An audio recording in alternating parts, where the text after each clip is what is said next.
laugh. I'll appreciate it. I hope I'm a little bit funny. A little bit of a dream about it. So, racism, bigotry, prejudice. We've all gone through it. We've all had fun with it. So I want to share a couple of stories that I've gone through involving racism and bigotry. When I was 15 in high school, there was this guy who, whenever I crossed him in the hallway, he would say, "Hey, what's going on, Hindu?" So, and he said it this way, Hindu. So he did that multiple times for many, many months. I was in the marching band, so I didn't have any friends. I stayed pretty far away from this guy, and I was really, really worried that he kept calling me this, but I didn't say anything. So then one day something happened, a kind of a trigger event that really changed my life because I wanted to stand up to the bully. So I was sitting with my marching band friends at our lunch table, which is of course pretty secluded, at the backside of the cafeteria. So this guy comes up to me and is like, "Hey Hindu, hey Hindu, where are your wives? Hey Hindu, where are your wives?" So this bothered me for a couple of reasons. First of all, I'm not Hindu, so that's something I didn't expect him to know that.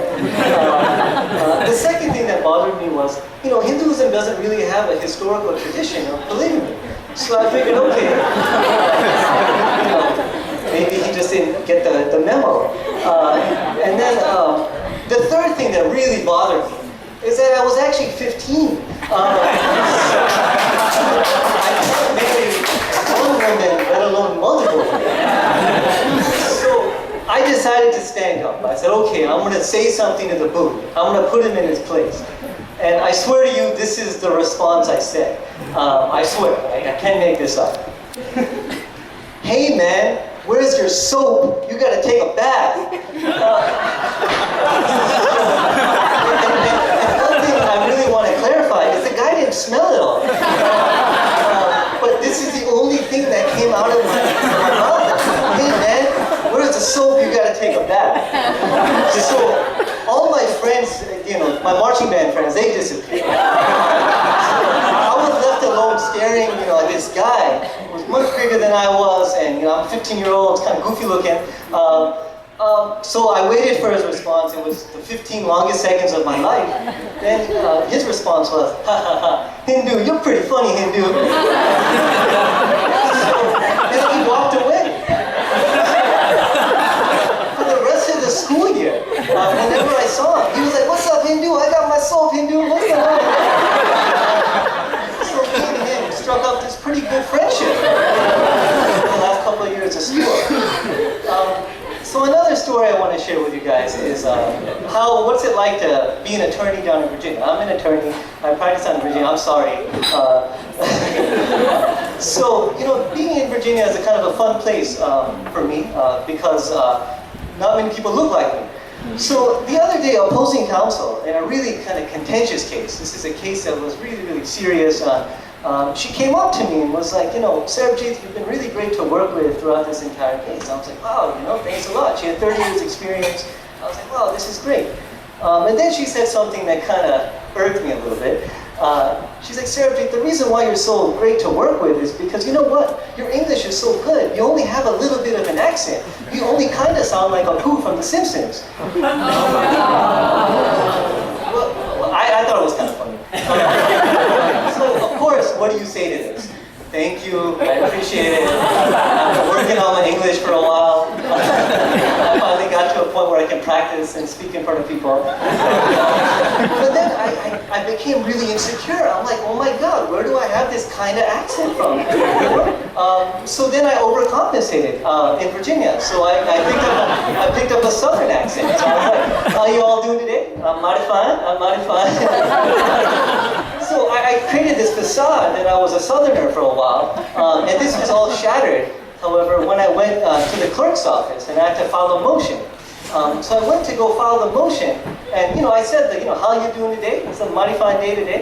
And the clerk, however, didn't greet me as I thought she would, as what I expected. She decided to greet me with a. And, I was like, okay, this is kind of weird. But she did it 4 times, again and again. Her eyes closed and kept bending over. I was like, man, what's going on? just want to follow my motion. You know, there's a line behind me, and she kept doing this, and I was like, all right, I guess I got to reciprocate, so I did it. You know, I was like, please follow my damn motion. So the last incident I want to talk about, and this is where my insecurities have kind of reached its pinnacle, is when I ride the metro. So, you know, everyone here has ridden the metro before. It's unpleasant for everyone, I'm sure. Very crowded and sweaty. But it's unpleasant for me for a different reason. When I get onto the metro, I start off in Franconia, Springfield in Virginia, no one will actually sit next to me for some reason. I'll sit down, and the whole entire train will fill up. And then I'll be this one seat will be next to me during rush hour, and people are really tired, and this is Washington. And, you know, for a while, this really bothered me, because I find myself to be very pleasant to be around. And I was like, man, no one's sitting next to me. I didn't mean it to make anyone sad.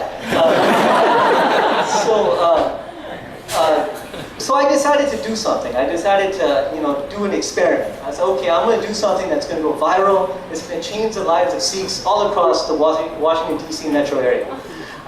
So before every metro ride, I chewed a bunch of gum with any kind of gum with crystals in it, whatever. I did all that kind of gum. I would spray myself with cologne, lots of cologne, and you could smell me like a mile away. I would make sure not to carry anything heavy, like no heavy book bags or anything, because I figured they're thinking I'm going to blow them up. So if I don't carry anything, it's going to be a little bit better for them. And then the last thing I did, it's kind of serious, is I bought the book Eat, Pray, Love. You know, I busted it out. You know, I didn't actually read it. I was just holding it out. And my thought process was, man, if I hold out Eat, Pray, Love, you know, I'll be so friendly. I smell good. And I'm actually pretty skinny, so I don't take up much space. So it's like an exit class seat, like on a plane. You know, it's so pleasurable to sit next to me. But, you know, unfortunately, no one sat next to me. It was terrible. I was so depressed. I was like, man, you know, I tried for weeks, and, you know, I still had this problem. You know, occasionally this, you know, cultured person would sit next to me, but it was very rare. And then something happened that kind of changed everything for me, and changed how I think of racism. So then, one day I got on the train, and I saw a Sikh guy kind of in a distance, and he had a seat next to him.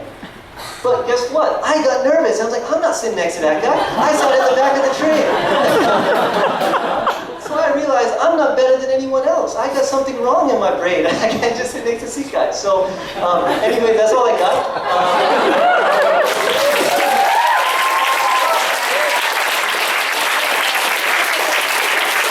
If you see me on the train, please feel free to sit next to me.